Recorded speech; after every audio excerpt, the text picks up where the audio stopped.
So for the meat pie filling, I'll be using minced meat, carrots, onions, potatoes. So in a pot, heat up some oil and add the onions.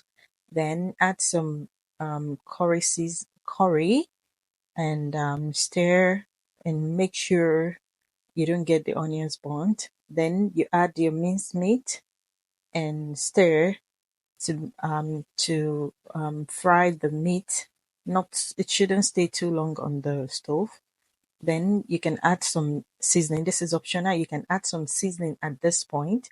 I prefer adding the seasoning at this point because it gives the meat a special taste.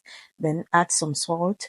You should be careful with your salt. Then the next thing I'm going to add my carrots and the next potatoes. Then you can add some bell peppers if you want, but I'm not using bell peppers in this video today. You can also add some chili pepper, maybe grounded chili pepper. Then the next thing is to add some water to cook up the meat and the vegetables. So cover your pot and leave on the stove for some minutes. I've mixed my slurry, which is flour, 2 tablespoons of flour and some water. So I've mixed it. I'm going to mix it with the minced meat and the vegetables and mix together. And then I'm going to leave it on the stove to cook just for a few minutes, like 2 minutes, because it's already cooked. So now here is our filling. You can see how moist it is. Then the next thing, getting ready my pan, then the butter, flour. I'm going to mix everything together. I added some salt and a teaspoon of baking powder. Sorry, I couldn't show it in this video. Then I'm adding some water. I'll be adding the water in bits and mix up everything together. So don't overmix your dough. Just mix it together just for some few minutes so you can see how fluffy my dough is looking.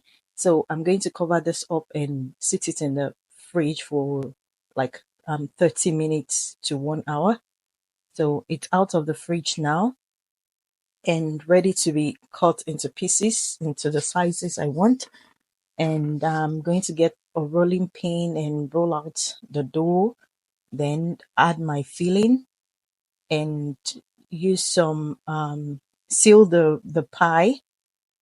Okay, so I'm trying to seal the pie together and then brush the pie with egg, and I'm going to be sitting this in the oven for some minutes. And here is my meat pie.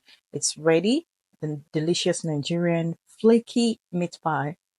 So you can see how moist the filling is looking, and it's really tastes delicious. Thanks for watching.